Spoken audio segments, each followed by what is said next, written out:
नहीं, कोई छिपी बात नहीं है। इसको कट डाउन कर देना, कट डाउन कर देना। मैं आप सबका धन्यवाद देता हूं। अचानक आपको बुलाना पड़ गया और ये जानकारी हमारे लोगों को भी नहीं थी कि इस तरह की बात होगी। हालांकि ये सूचना मिल रही थी कि लखनऊ से जो मुख्यमंत्री उनके सबसे बड़े अधिकारी हैं और प्रमुख सचिव का जगह जगह फोन जा रहा है कि जहां भारतीय जनता पार्टी हारे वहां पर काउंटिंग स्लो करिए। मुख्यमंत्री के प्रमुख सचिव डीएम्स को फोन कर रहे हैं कि जहां बीजेपी हारे वहां पर काउंटिंग स्लो होनी चाहिए। और यही नहीं, अगर हम पिछला चुनाव देखें तो जो भारतीय जनता पार्टी की हार हुई है 47 सीटें ऐसी हैं जो 5000 के अंदर कम वोट में हुई हैं।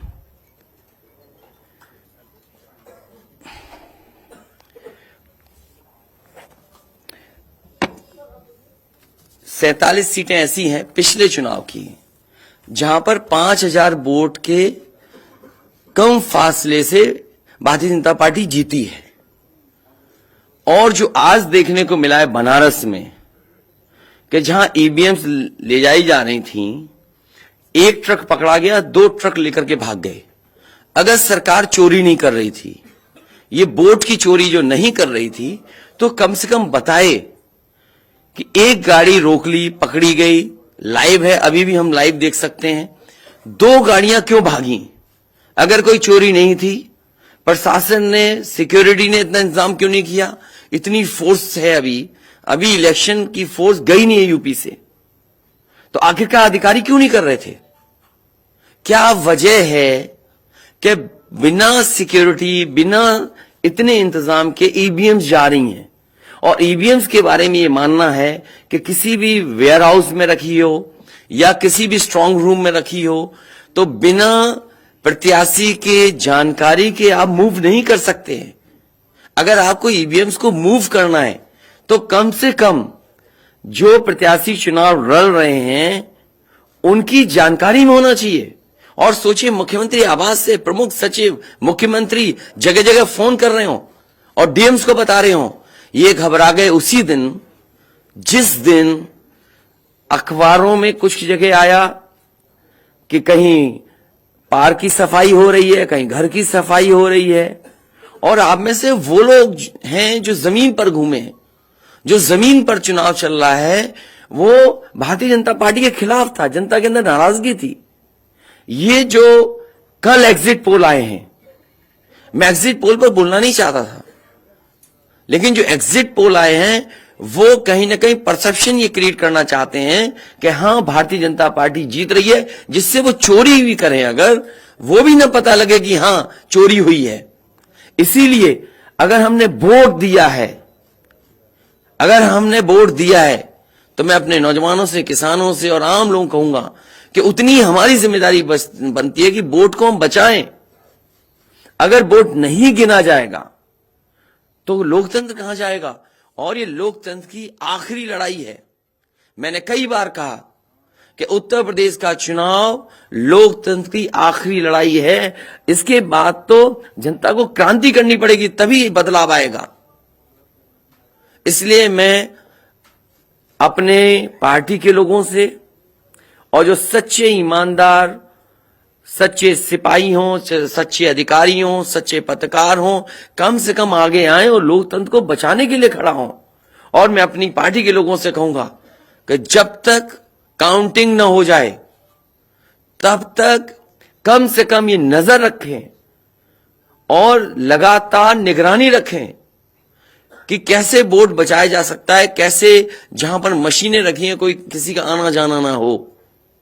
ये लोकतंत्र के लिए बहुत ही खतरे का समय है। जो दल हार गया, अब उसके बस में यही है जो अब करने जा रहे हैं। ये जितने कुछ एग्जिट पोल हुए हैं वो इसीलिए हुए हैं कि अगर वो चोरी भी करें तो शायद नजर ना आए। अब ईवीएम्स पकड़ी गई हैं, बहाना कोई ना कोई अधिकारी बताएंगे कि हम ईवीएम्स इसलिए ले जा रहे थे। आखिरकार फोर्स के साथ क्यों नहीं ईवीएम्स जा रही थी? ये तो ईवीएम की एक बनारस की जो अभी भी लाइव चल रहा है वो घटना है। बरेली में एक स्ट्रांग रूम से बाहर नगर पालिका की कचड़े की गाड़ी में, जिसका नंबर UP25 DT 9166 में 3 बक्से सील पकड़े गए। जो सील बक्से थे, एक बक्से में सादा बैलेट पेपर था तथा 2 बक्से में मोहरें, रजिस्टर तथा सील करने वाला सामान था। करीबन 500 बैलेट पेपर पकड़े गए। इसी तरह सोनभद्र का है कि सोनभद्र में भी बड़े पैमाने पे चीजें पकड़ी गई। वो भी लोग समझ में आ गया तो उन्होंने देखा, एसडीएम को रोका। एसडीएम घोरावल जनपद सोनभद्र में खाली मत पर अपनी गाड़ी से पॉलिटेक्निक कॉलेज ले जाते हुए पकड़े गए। क्या सफाई देगी सरकार? इसीलिए मैंने कहा प्रमुख सचिव मुख्यमंत्री आप जानकारी कर लें। अगर आपके डीएम्स कोई जानकार हैं, उन्होंने खुद बताया है कि वहां से लखनऊ से फोन आ रहे हैं कि जहां पर भारतीय जनता पार्टी हार रही हो वहां पर काउंटिंग स्लो हो और रात तक काउंटिंग लेकर के जाइए।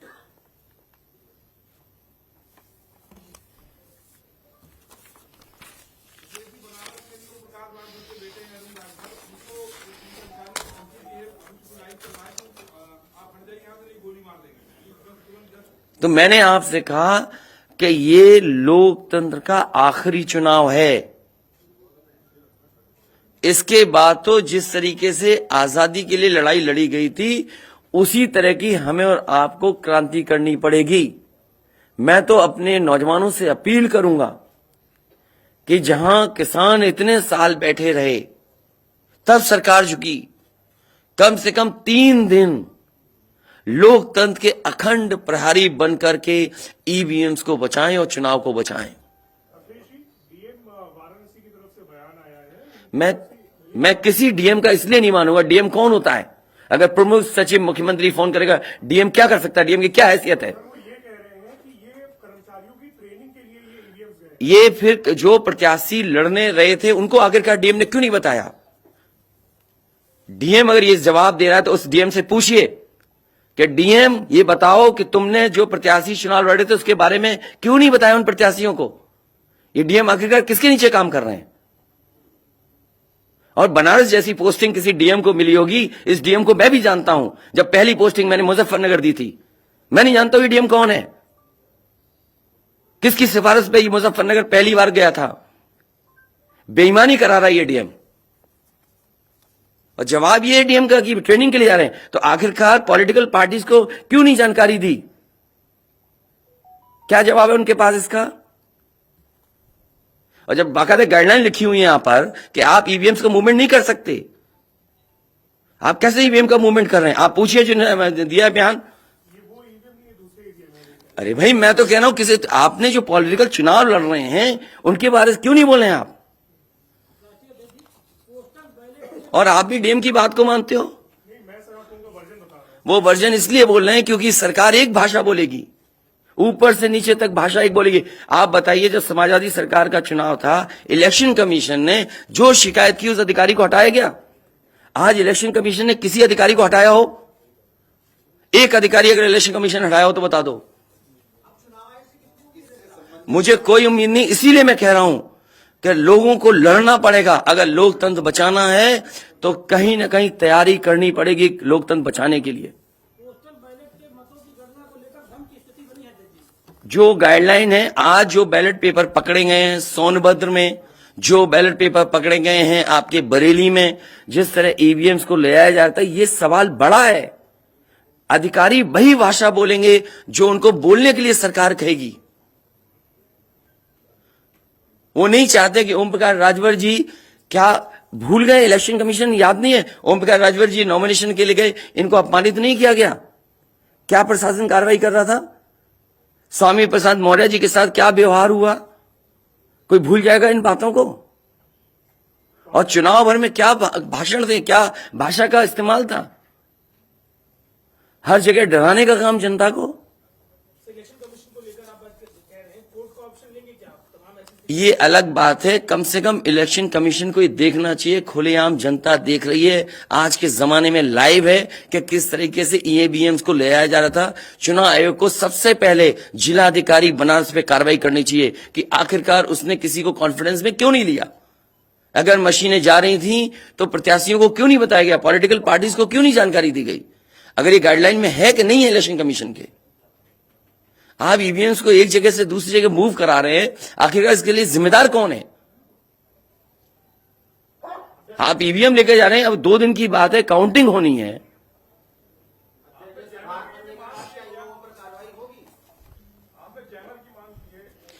जैमर इसलिए कि कई लोग आशंका इस बात की व्यक्त कर रहे हैं कि हो सकता है कि टेक्नोलॉजी ऐसी हो जहां पर मैनिपुलेशन किया जा सके, इसलिए कहीं ना कहीं देखा जाना चाहिए इस बिंदु को भी। भारतीय जनता पार्टी के नेता लगातार कह रहे हैं कि ओम प्रकाश राजभर हो, स्वामी प्रसाद मौर्य हो, संजय चौहान हो, या जो कहें कि आपके साथ जो लोग आपके चुनाव में आपके साथ आए, आपके साथ चुनाव लड़े, उनको चुनाव नहीं जीतने देंगे, उनको चुनाव किसी भी कीमत पर हम हराएंगे। तो यही तो तरीका, जो लड़ रहे हैं उनके बेटे ही तो लड़ रहे हैं चुनाव, जहां की ईवीएम्स पकड़ी गई हैं। और भविष्यवाणी एग्जिट पोल में कैसे आ सकती है? पॉलिटिकल लीडर्स जो बातें कहें, सत्ता के लोग बैठे हुए, वो एग्जिट पोल में कैसे दिखाई दे रहा है? प्रशासन और सरकार की जो चोरी है, इसमें एग्जिट पोल के टेलीविजन चैनल शामिल है। आपको ये देखना चाहिए, जो एग्जिट पोल कर रहे हैं क्या मुनाफे के लिए कर रहे थे? जो कंपनियां बड़ी बड़ी सर्वे का पैसा कौन दे रहा है उनको? और जो डेटा दिया है चैनलों को, फ्री दिया गया है कि उपहार में दिया गया है, वो अलग बिंदु है। कोई इतनी बड़ी एक्सरसाइज कर रहा है, उसका फाइनेंशियल बर्डन कौन उठा रहा है?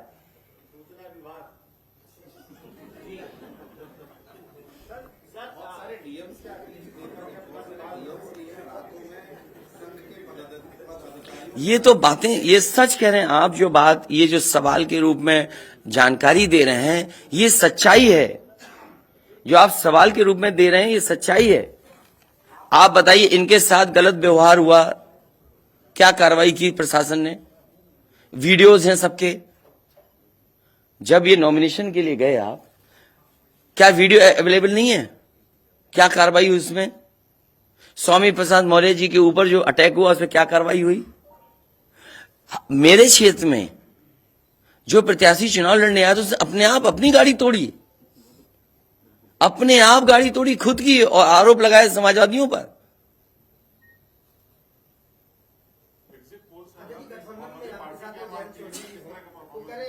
क्या करेंगे जब वोट को लेंगे? आगे वो कह रहे हैं शांतिपूर्ण मतगणना के लिए उन्होंने अपील की है। नहीं, शांतिपूर्ण मतगणना के लिए तो हम भी अपील कर रहे हैं, लेकिन सावधान रहें। अगर वोट दिया है तो वोट को बचाए भी तो सही। अगर ईवीएम्स खुली सड़क पे इस तरह जाएंगी, आप क्या उम्मीद करोगे? आपके बैलेट पेपर पकड़े जा रहे हैं। आपके लखनऊ में ही एक गाड़ी पकड़ी गई थी, उसके अंदर क्या क्या था? वो कहते वो तो हर गाड़ी में टूल बॉक्स होता है। तो टूल बॉक्स में इतना बड़ा हथौड़ा थोड़ी होता है कि आप ताला तोड़ दो। आगे जब कहना है कि अगर वोट दिया है तो वोट बचाएं। वोट बचाने के लिए कहीं ना कहीं हमें एक अखंड प्रहरी की तरह काम करना पड़ेगा। और अगर हमारे किसान इतने दिनों बैठ सकते हैं, अब तो 3 दिन की बात है, 3 दिन तो बैठना ही पड़ेगा। नहीं तो ये प्रशासन के लोग बैठ करके चोरी करा देंगे, और मामूली चोरी है वोट की। ये लोकतंत्र के साथ है। लोगों को ये भूलना नहीं चाहिए आपके पड़ोसी देशों में क्या हो रहा है। इसलिए मैं ये भी गाइडलाइन पढ़ना चाहता हूं कि जो ईवीएम के मूवमेंट के लिए जो मुझे जानकारी मिली है, वो मैं आपसे पढ़ना चाहता हूं कि all polled EVMs and all reserve EVMs after the poll shall be under cover of arm police at all times.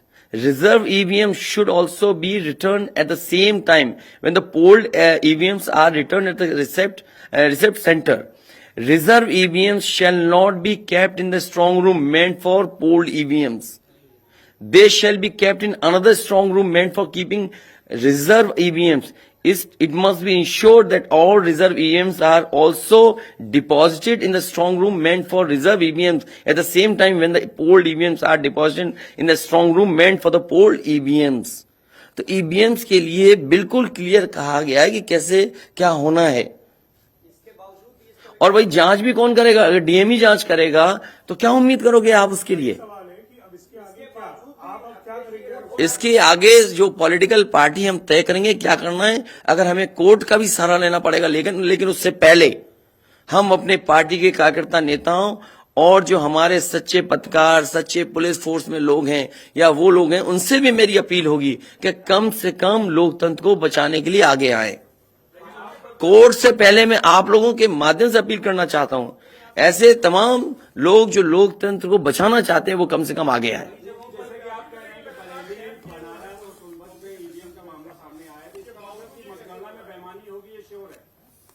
आपने पंचायतों का चुनाव देखा था, भारतीय जनता पार्टी ने खुलेआम वोट को लूटा। जनता को याद है महिलाओं के जो कपड़े फाड़े गए, छीने गए, महाभारत के अलावा अगर किसी ने किया तो वो भारतीय जनता पार्टी ने करके दिखाया। क्या कार्रवाई की गई उस समय बताइए? इलेक्शन जो आपका स्टेट इलेक्शन कमीशन है, शिकायतें हुई, क्या कार्रवाई हुई उनके ऊपर? क्या कार्रवाई हुई पुलिस के ऊपर? क्या कार्रवाई हुई उन लोगों जिन्होंने वोट को छीना?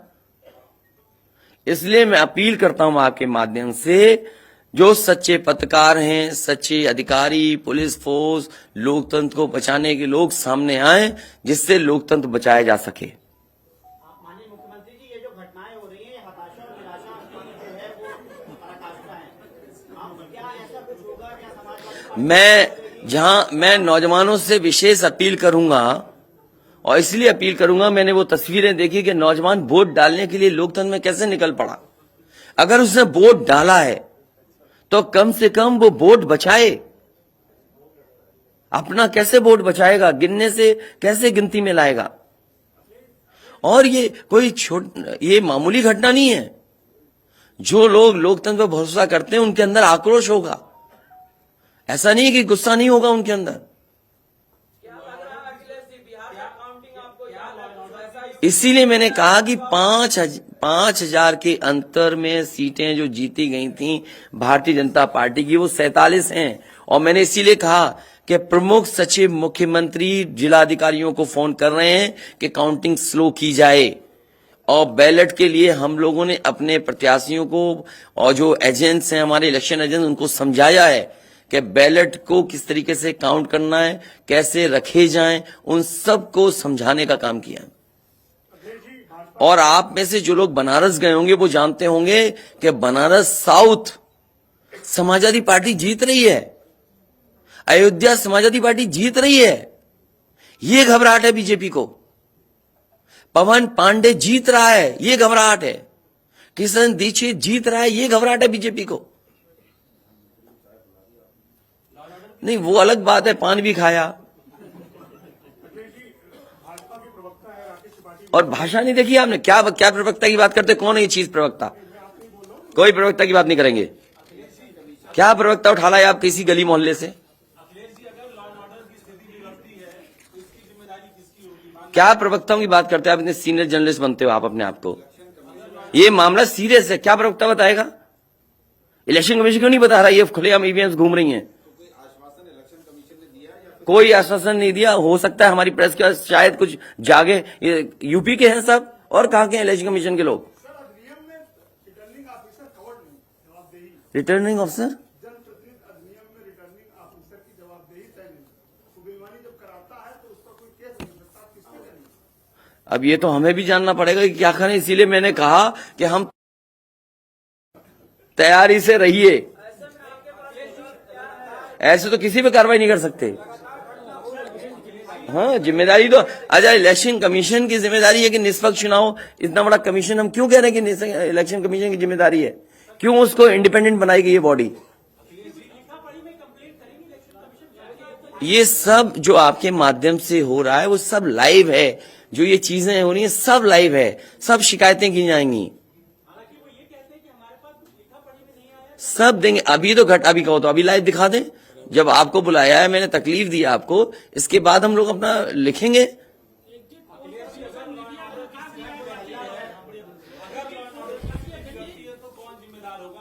इलेक्शन कमीशन जिम्मेदार है इसके लिए। ईवीएम्स खुलेआम जा रही हैं, बैलेट पेपर कूड़े के डब्बे में पकड़े जा रहे हैं। गाड़ी का नंबर हम बता रहे हैं आपको, एसडीएम लेकर के जा रहा है। और मैं तो कहूंगा कि चुनाव हमारे जितने भी समाजवादी लोग हैं कानून व्यवस्था को मानते हुए शांतिपूर्ण रहें, लेकिन जिम्मेदारी सरकार की भी तो है। ये जिम्मेदारी इलेक्शन कमीशन की नहीं है, सरकार की नहीं है। आप अगर पूरी सुरक्षा के साथ उन ईवीएम्स को ले जाते, जो प्रत्याशी चुनाव लड़ रहे हैं उनकी जानकारी भी लेकर के जाते हैं, तो किसको आपत्ति थी? ये तो पकड़ी गई हैं। अगर चोरी पकड़ी गई है तो चोरी पकड़ी को पे आप कानून व्यवस्था की बात करोगे आप? तो नहीं सुनी जाएगी। तो समाजवादी पार्टी हर रास्ते को अपनाएगी जहां पर लोकतंत्र को बचाया जा सके। वो जरूरी है। जहां जहां चुनाव हुए हैं, बंगाल में, तमिलनाडु में या किसी भी प्रदेश में, प्रत्याशी और उनके लोगों ने जगह जगह बैठ करके दिन रात पहरा दिया है। अखिलेश जी, निष्पक्ष तरीके से अगर चुनाव होता है तो समाजवादी पार्टी कितनी सीटें आने की उम्मीद है? मैं अभी भी कह रहा हूं, टारगेट हमारा फिक्स था। हमारा गठबंधन 300 के करीब पहुंच जाएगा।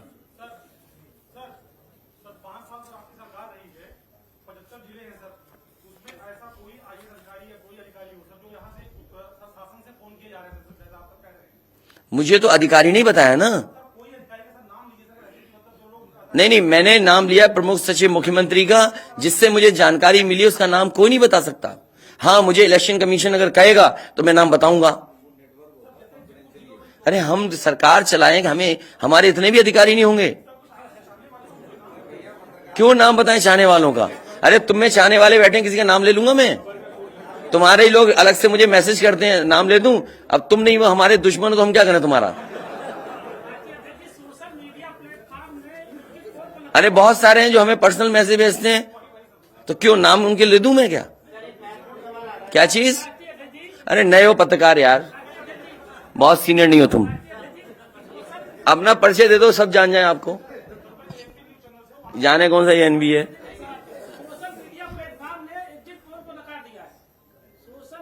इसीलिए मैं कह रहा हूं आपसे कि एग्जिट पोल है कि जो चोरी करी जाए उसको ढका जा सके।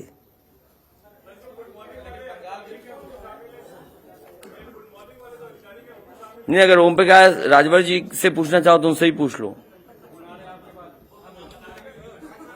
केवल ईवीएम पर, क्योंकि इनकी विधानसभा का मामला है, इनकी विधानसभा का इशू है।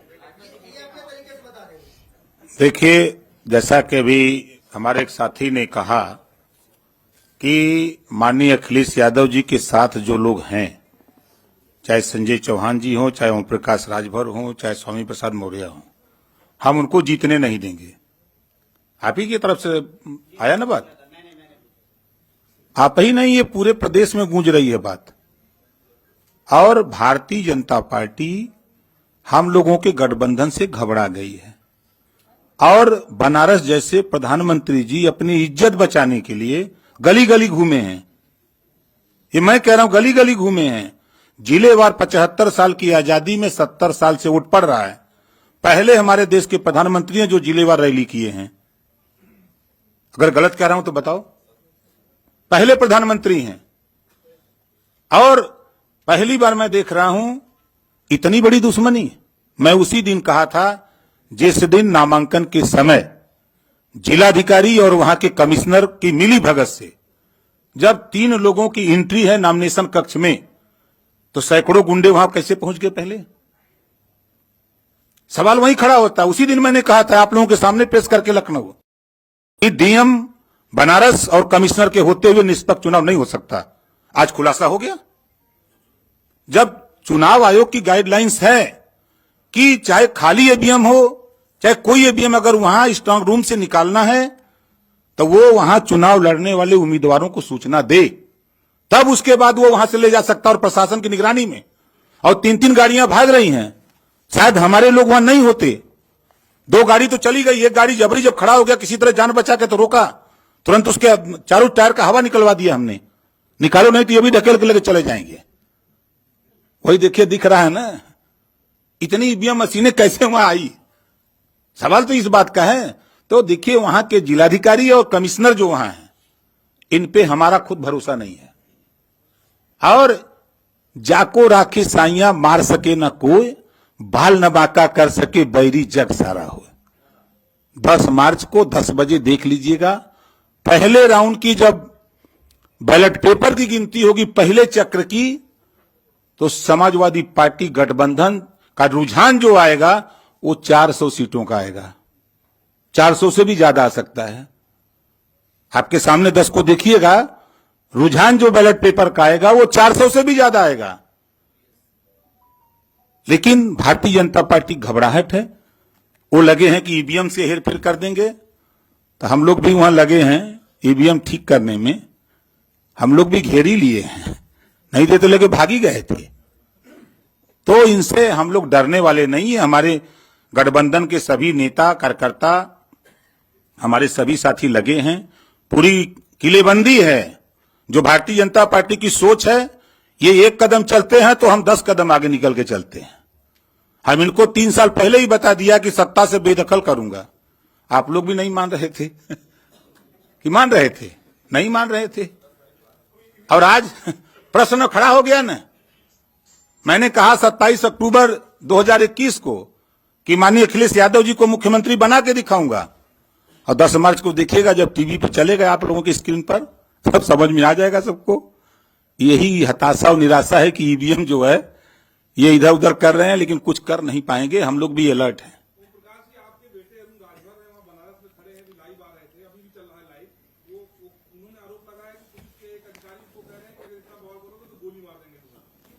देखिए, धमकाइयां चमकाइयां न पाइयां तब भाग जाइयां ठीक है। ये क्या गोली मारेंगे? वो अपने झंखे दरोगा या सीओ, कोई भी अधिकारी जो ये कह रहा है वो अपने पहले झंखे। वो जिस दिन गोली मारेगा वो कहां रहेगा? धरती पर न रहेगा। ये ओम प्रकाश राजभर हैं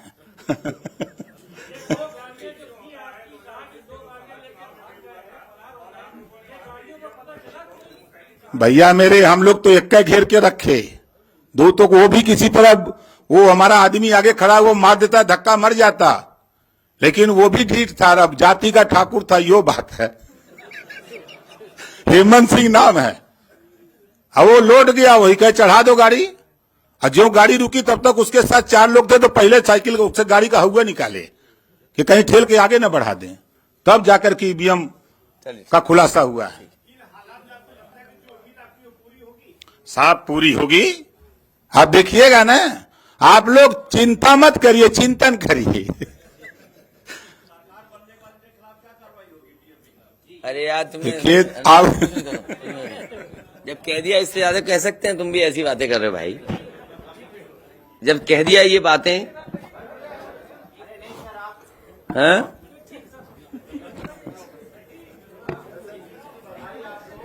नहीं, अभी मत जीत की बधाई दो। अभी जीत की बधाई हम लेंगे और मिठाई भी बांटेंगे आपको। और देखिए, एग्जिट पोल आ गए, बीजेपी वाले मिठाई का ऑर्डर नहीं दे पाए। हैं? क्या बीजेपी का? नहीं, हम तो खिला ही रहे, कल से ही खिला रहे हम तो। हाँ, हम तो कल से खिला रहे मिठाई। और ये लाइव फिर दिखा दो। अभी लाइव चल रहा है ना। बताइए, अगर अभी तक लाइव चल रहा है, पिछले कितना टाइम? आधा घंटा, 45 मिनट हो गया, उससे ज्यादा टाइम हो गया, अभी तक प्रशासन वहां पर अपनी मशीनें लेने नहीं आया। आप सोचिए आप। तो इसका मतलब यह है कि वो डरे हुए हैं कि चोरी कर रहे थे, पकड़ी गई।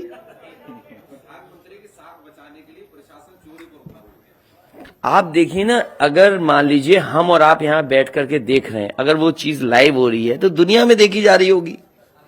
उनको परवाह नहीं है कि मशीन कौन ले जा रहा है, ले जाने दो।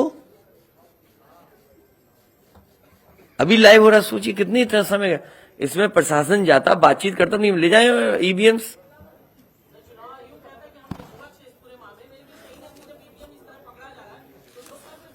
इसीलिए तो मैं कहता हूं, सच्चे पत्रकार भी हमारी मदद करें, सच्चे अधिकारी मदद करें, सच्चे जो लोग हैं, जो अगर आज नहीं तो कल अफसोस होगा। इसीलिए जो लोग लोकतंत्र बचाना चाहते हैं वो सब आगे आए।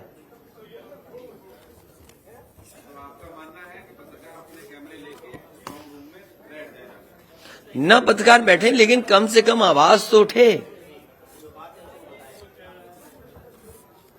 चलिए, बहुत धन्यवाद आप सब लोगों का, बहुत धन्यवाद।